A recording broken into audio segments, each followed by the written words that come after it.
La era de las revoluciones y la conformación del mundo contemporáneo. Parte 6. La Revolución Rusa. La Rusia zarista. A comienzos del siglo XX, el Imperio ruso poseía una de las economías más atrasadas de toda Europa, de marcado carácter agrario y escaso avance industrial.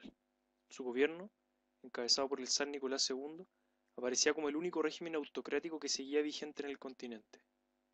Al interior de dicho régimen asomaba un gran número de campesinos y pequeños propietarios viviendo en condiciones de extrema miseria, al tiempo que el zar, sus familiares y colaboradores desplegaban una vida ostentosa y llena de lujos, que no hacía más que evidenciar las contradicciones internas de la sociedad. Sumado a esto, la nación había tenido que enfrentar desgastantes conflictos bélicos, como la Guerra Ruso-Japonesa en 1905 y la Primera Guerra Mundial desde 1914. Ambos episodios habían agravado violentamente la situación económica y las condiciones de vida de la población. La Revolución de 1905. Desde los primeros años del siglo XX, la población rusa estaba viviendo en condiciones de miseria extrema. El año 1904 se inició una guerra contra Japón por la disputa de parte del territorio chino, conflicto que terminó en 1905 con la derrota de los rusos. Frente a esto, el pueblo estalló en una oleada de huelgas y protestas exigiendo reformas económicas y políticas. En enero de 1905, la gran muchedumbre compuesta por obreros, burgueses, campesinos y mujeres se dirigieron al Palacio de Gobierno en señal de protesta. La respuesta fue una violenta represión que terminó con más de 1000 muertos, hecho recordado como el Domingo Sangriento. A raíz de esto se inició en ciudades como Moscú y San Petersburgo una oleada de protesta acompañada de paros de la producción y motines en contra de las autoridades. Además, en el puerto de Odesa, los marineros del acorazado Potemkin se sublevaron contra sus oficiales en señal de protesta, acto que se expandió por otros sectores de la marina rusa. De esta manera, el zar se vio obligado a establecer algunas reformas, como la creación de la Duma o Parlamento y la adopción de algunas reformas políticas y sociales que, aunque nunca se aplicaron, sirvieron como precedente de las revoluciones que vendrían en 1917. Las revoluciones de 1917. Durante la Revolución de 1905 comenzaron a organizarse distintos grupos políticos opositores al régimen zarista. Entre estos los principales fueron los mencheviques, encabezados por Kerensky y de orientación reformista moderada, y los bolcheviques, encabezados por Lenin y de clara tendencia revolucionaria y marxista. Frente a las nulas transformaciones ocurridas al interior del imperio tras la Revolución de 1905 y el ingreso de Rusia a la Primera Guerra Mundial, estos grupos políticos, sumados al proletariado, burgueses y campesinos, comenzaron a planear una nueva oleada de manifestaciones y protestas a partir de 1917, proceso que dará origen a dos revoluciones con características diferentes. Revolución de Febrero.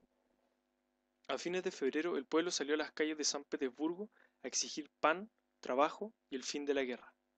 Esta manifestación dio inicio a la revolución. Con el paso de los días se inició una huelga general que luego se traspasó al cuartel de militares, frente al cual el zar se vio obligado a dejar su cargo. Frente a esto, obreros, campesinos y soldados se organizaron en asambleas territoriales llamadas soviets.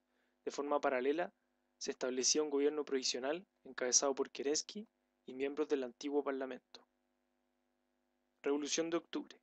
A pesar de haber derrocado al zar, la sociedad rusa tuvo que enfrentar una serie de problemas, entre los cuales la permanencia en la guerra fue uno de los más conflictivos. Kerensky consideraba que los pactos militares con sus aliados no podían romperse, al tiempo que sectores revolucionarios encabezados por Lenin exigían el retiro inmediato de las tropas. De esta manera, cuando Kerensky decide finalmente enviar nuevas tropas al campo de batalla, los bolcheviques deciden poner en marcha una nueva revolución. El 24 de octubre, el Soviet de Petrogrado, liderado por Trotsky, tomó control de algunas zonas estratégicas de la ciudad, por lo que al día siguiente estuvieron en condiciones de derrocar el gobierno provisional. Se instauraba en Rusia un gobierno de orientación bolchevique presidido por Lenin. Entre las primeras medidas tomadas por las fuerzas revolucionarias asoman la repartición del territorio entre los campesinos pobres, la retirada de la guerra tras la firma de paz con Alemania en el Tratado de Brest-Litovsk, la estatización de los medios de producción y el desplazamiento forzoso de aquellos grupos opositores al gobierno. Así, desde 1918, los bolcheviques se convirtieron en partido comunista, transformándose de paso en líderes indiscutidos de la política rusa durante gran parte del siglo XX. La Guerra Civil. Dado el inmenso tamaño del Imperio ruso, para 1918 los bolcheviques no habían logrado extender su influencia por todo el territorio, por lo que aquellos territorios no integrados por la revolución, el zar, con ayuda de sus aliados extranjeros y de grupos antibolcheviques, iniciaron un proceso de contrarrevolución. Se enfrentaron por tanto el ejército contrarrevolucionario, llamado Ejército Blanco, con el Ejército Rojo, liderado por Trotsky, que ideó un riguroso plan militar y económico para hacer frente a sus adversarios. Tras 2 años de lucha, cesó el apoyo internacional al Ejército Blanco y la balanza se inclinó hacia el Ejército Rojo, que en 1920 obtuvo la victoria definitiva. Como consecuencia de las cantidades invertidas en la guerra civil, la situación económica rusa había empeorado y aumentaba entre la población el hambre y la miseria. Frente a esto, el gobierno implementó la denominada nueva política económica, plan que mezcló prácticas comunistas con capitalistas con el fin de aumentar la inversión privada y reactivar así la economía estatal. Formación de la Unión Soviética, 1923. En el contexto de la expansión imperialista, Rusia había adquirido una gran cantidad de territorios, por lo que en su interior albergaba de manera forzosa una gran cantidad de culturas, lenguajes y religiones. El gobierno bolchevique, habiendo notado dicha diversidad, optó por dividir administrativamente el territorio según una estructura federal, con el fin de que cada pueblo se organizara a sí mismo bajo el principio de autodeterminación.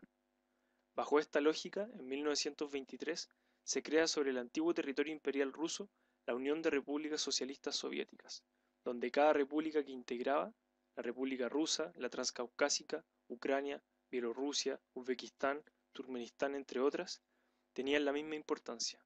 Sin embargo, con el tiempo, el predominio ruso se hará evidente. Cabe agregar que 1 año más tarde de la fundación de dicha unión, muere Lenin. Frente a esto, surge el problema de la sucesión en el cargo.